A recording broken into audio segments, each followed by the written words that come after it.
Al-hadisul ashir, hadis yang ke-10, istihbabul akli min hafatit ta'am. Disunatkan makan dari sisi makanan, tepi makanan. Jadi sunat kita makan itu mulai dari sisinya, dari pinggirnya. Jangan langsung mulai makan tuh di tengah disuap, jangan. Ibarat nasi di piring, nah kita ambil pertama kali untuk dimakan yang paling pinggir, besasar ke tengah, ke tengah, ke tengah. Jangan mulai di tengah. Nah itu jadi Nabi mengajarkan bahwa kalau kita makan, mulailah di sekelilingnya dulu. Di tengah tuh kena kehabisan.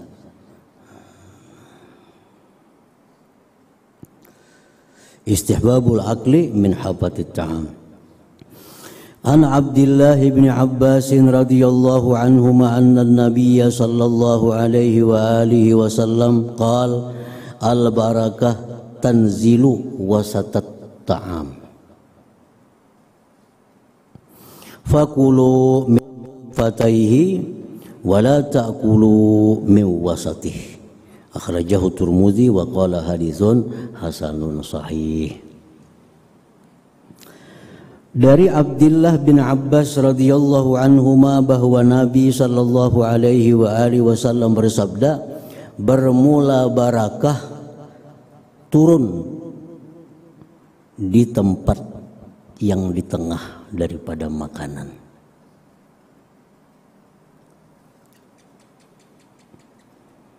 Wasatun itu tempat yang di tengah.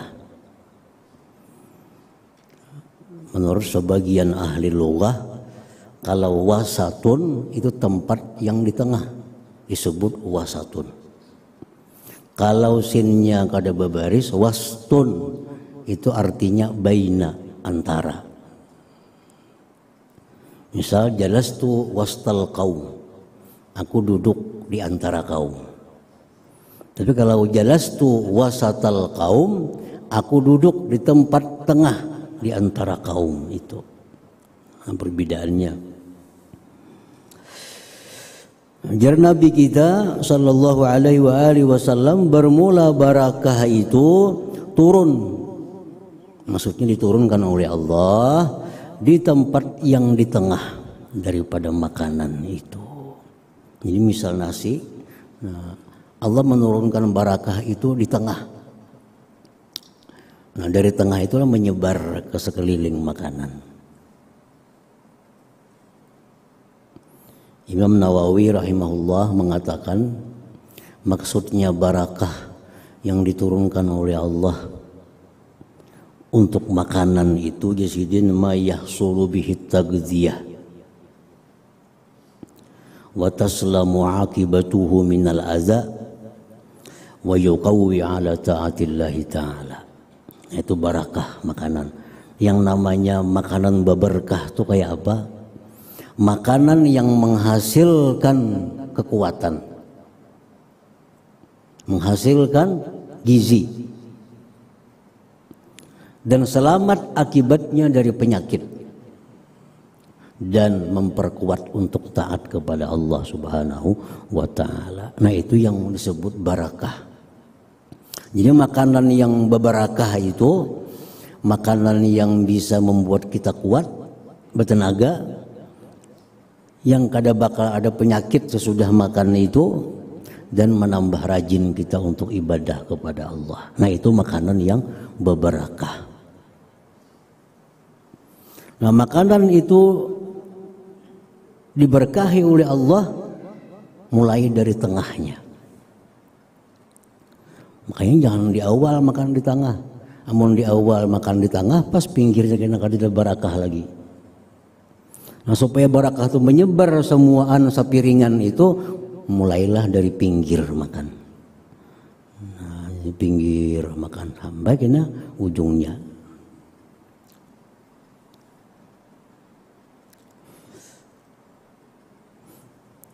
Jadi syarat pertama makanan itu supaya ada barakahnya mesti dari halal. minuman sama. Makanan yang kada halal kadang mungkin ada barakah, kadang mungkin ada barakah.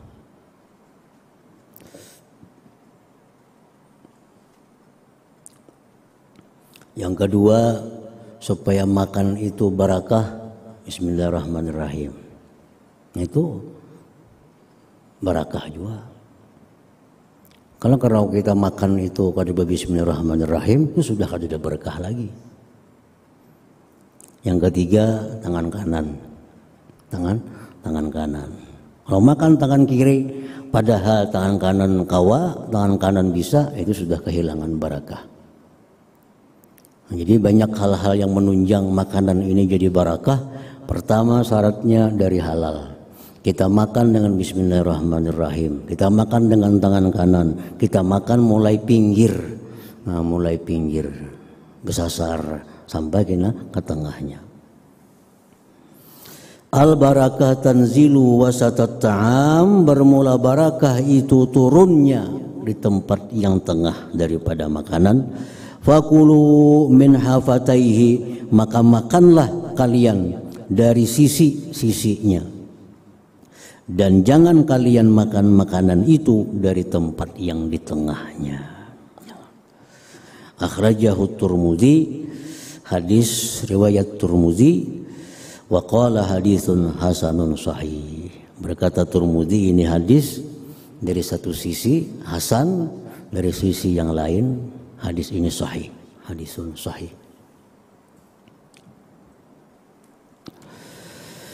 Sababu wurudil hadis, bermula sebab datangnya hadis. Akhraja Ibnu Majah bi sunanihi an Abdullah bin Busrin radhiyallahu anhu anna Rasulullah sallallahu alaihi wa alihi wasallam utiya bi kas'atin. Didatangkan Rasulullah sallallahu alaihi wa alihi wasallam dengan kas'ah. Kas'ah itu piring besar yang biasa terbuat dari kayu atau tambang, tembaga misalnya, besi. Nabi didatangkan dengan piring besar yang dalamnya itu berisi makanan. Faqala, Rasulullah bersabda, kulu min jawani biha, makan ya Nabi dari sisi-sisinya. Wah, mungkin makanan dihadapi oleh 4 orang, 5 orang, ini piringnya ganal. Nah, sekelilingan orang menghadapi makanan itu. Lalu jar Nabi, makanlah dari sisi-sisinya. Wada'u zirwataha, tinggalkan tengahnya. Jangan tengah dulu dimakan, mulai pinggir. Yubarak fiha, niscaya diberkahi pada makanan itu. Niscaya diberkahi makanan itu.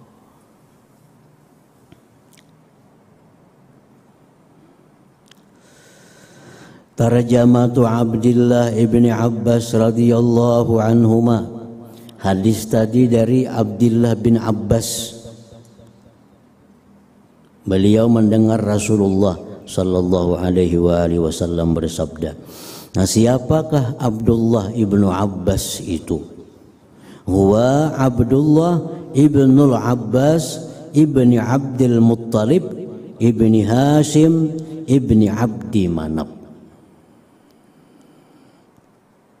Abdullah itu anaknya Abbas. Abbas anaknya Abdul Muttalib. Berarti lawan Nabi kita sepupu sekali. Nah, kalau Nabi kita Sayyiduna Muhammad ibnu Abdillah ibni Abdul Muttalib. Nah, sepupu sekali lawan Nabi. Abbas itu paman Nabi kita sallallahu alaihi wasallam. Ada 3 orang paman Nabi yang terkenal. Satu, Abu Talib. Abu Talib ini paman Nabi sauma sebapa. Karena Abu Talib itu dengan Abdullah ayahnya Rasulullah sauma sabapa. Dari istri Abdul Muttalib yang bernama Fatimah binti Amr. Nah, yang kedua yang terkenal paman Nabi siapa lagi? Abu Lahab. Abu Lahab terkenal juga. Dalam Quran ada tabat yada Abi Lahab. Nah, Abi Lahab ini lawan abah Nabi badang sanak juga. Nang sanak sabapa. Karena mamanya Abu Lahab itu namanya Lubna. Istri Abdul Muttalib yang namanya Lubna, lahirlah Abu Lahab. Nah, yang ketiga paman Nabi Abbas. Nah, Abbas paman Nabi dan sanak abah Nabi kita sebapa juga. Karena Abbas ini ibunya namanya Nukailah. Abdul Muttalib 10 anak laki-laki, bini Sidin banyak.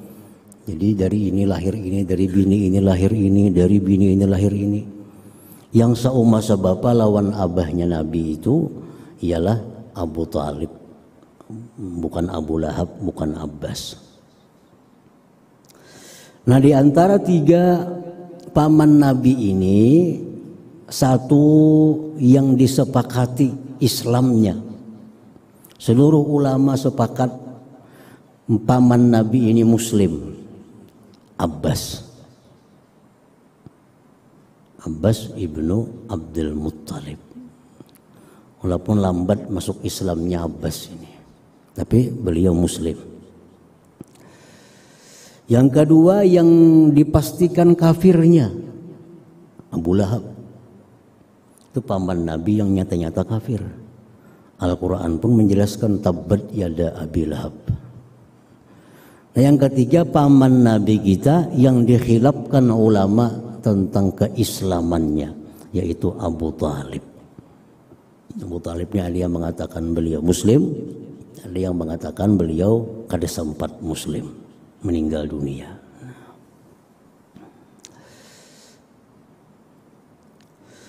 Yukna Abul Abbas, Abdullah bin Abbas ini dipanggil orang Abul Abbas. Jadi Abdullah ini abahnya Al-Abbas, ada berisi anak namanya pun Abbas juga. Namanya Abbas juga. Wa ummuhu, ibu beliau hiya Ummul Fadli bintul Harith ibni Haznin Al-Hilaliyah. Itu ibunya dari Abdullah bin Abbas.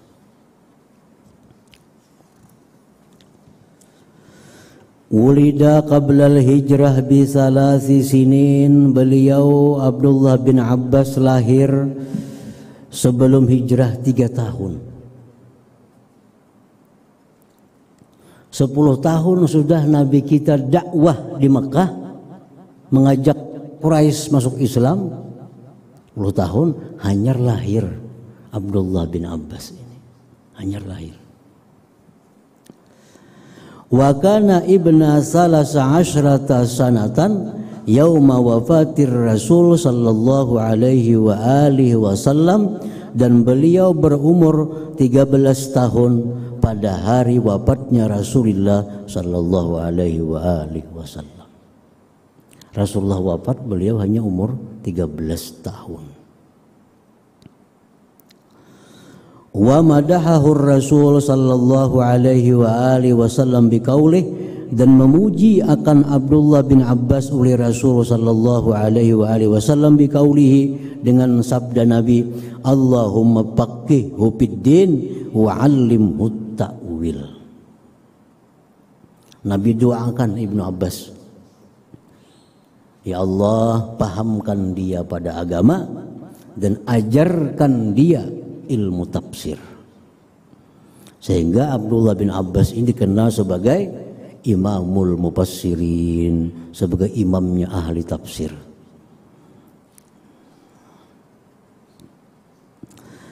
Balagat marwiyatuhu minas sunnatil mutahharah, dan sampailah riwayat-riwayat beliau dari sunnah mutahharah, 1660 hadis. Jadi beliau meriwayatkan hadis dari Nabi itu 1660. Padahal Nabi kita wafat umur Sayyidina hanya 13 tahun. Nabi kita wafat umur Sayyidina hanya 13 tahun. Sempat beliau mengaji lawan Rasulullah sallallahu alaihi wasallam dan dapat hadis 1660 hadis.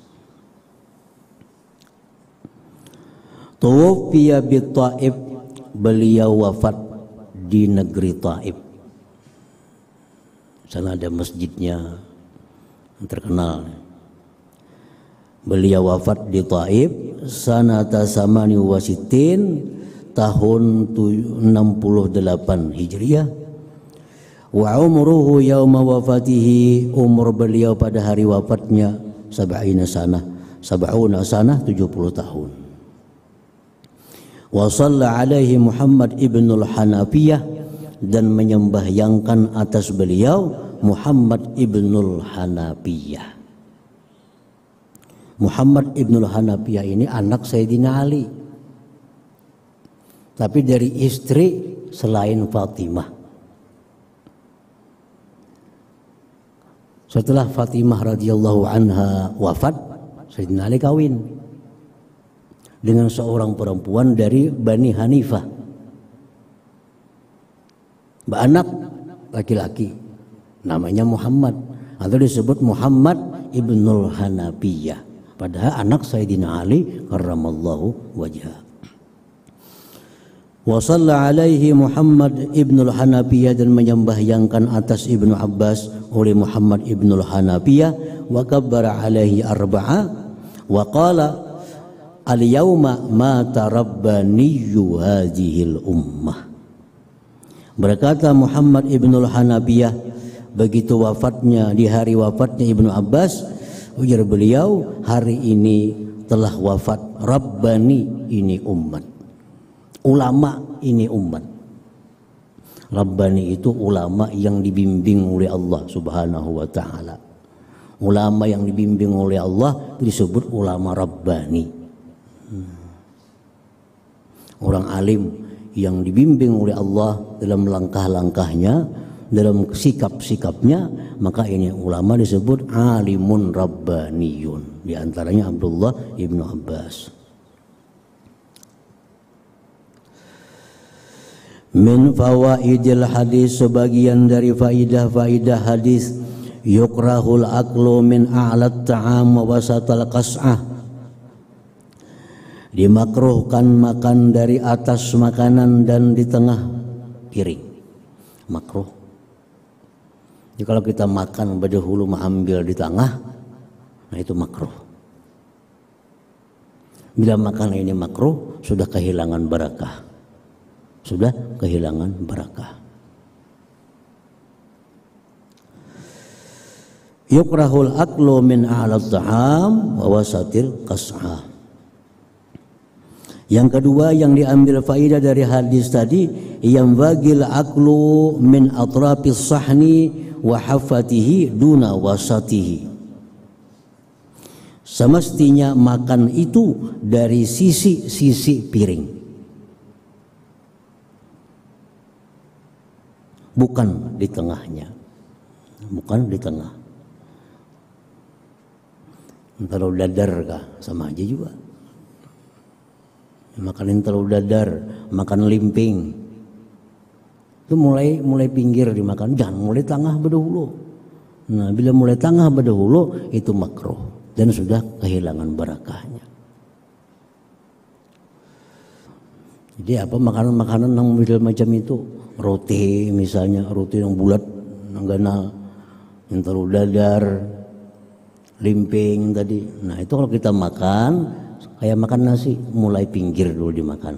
Berpahala, dapat pahala. Karena kita memakai petunjuk Nabi. Pahala dapat, barakah makanannya dapat. Kalau kita makan betul-betul di tengah diambil, barakahnya kadada, pahalanya kadada, bahkan dibenci oleh Allah Subhanahu wa taala. La ba'sa bi akhdhil fakihah min wasatin wa a'lal wi'a, tidak mengapa mengambil buah-buahan dari tengah dan atas bejana. Kalau makanan gak ada apa-apa. Misal anggur, langsat misalnya, nah di jidar langsat, kita ambil di tengah, itu gak ada apa-apa. Kada mulai pinggir mengambil, itu lain kisahnya dengan yang tadi. Nah, tidak mengapa mengambil buah-buahan dari tengah dan atas wadah. Jubung misalnya, nah, langsat orang menyurungi, kita ambil yang di tengah di atas, itu kada makruh. Nah, beda lawan makan roti, makan nasi, jadi beda.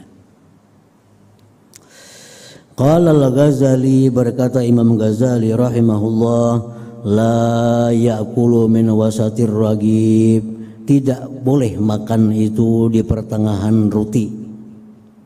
Roti nah bulat di tengah udah tuh diambil, nggak ada boleh kisudin itu. Bal min istidaratihi, bahkan dari sekelilingnya, sekelilingnya. Illa idza qallal khubzu, kecuali sedikit rotinya. Kita dihidangkan roti, nah sudah hendak habis rotinya. Nah, fal yaksiril khubza, hendaklah dia membelah akan roti itu. Dibelah. Nah, itulah hadis yang ke-10 di antara 40 hadis adab nabawi tadi. Yang ke-11 al-hadisul hadi asyar, istihbabu la'aqil asabi ba'da ta'am. Hadratin Nabi sallallahu alaihi wasallam, al-Fatihah. Ar-Rahmanir Rahim, Maliki yaumiddin, iyyaka na'budu wa iyyaka nasta'in, shiratal mustaqim, shiratal ladzina an'amta 'alaihim ghairil maghdubi 'alaihim. Bismillahirrahmanirrahim. Alhamdulillahi rabbil alamin, shalli ala sayyidina Muhammad wa ala alihi wasallam. Allahumma ighfir lana ma khata'na wa ma ta'ammadna wa ma asrarna wa ma a'lanna wa ma asrafna wa ma anta a'lamu bihi minna, antal muqaddim wa antal muakhir, la ilaha illa anta. Allahumma anfa'na bima 'allamtana wa 'allimna ma yanfa'una wa zidna fahma wa 'ilma wa 'amala wa huda wa tawfiqa bi rahmatika ya arhamar rahimin. Sallallahu alaihi sayyidina Muhammad wa alihi wasallam. Alhamdulillah.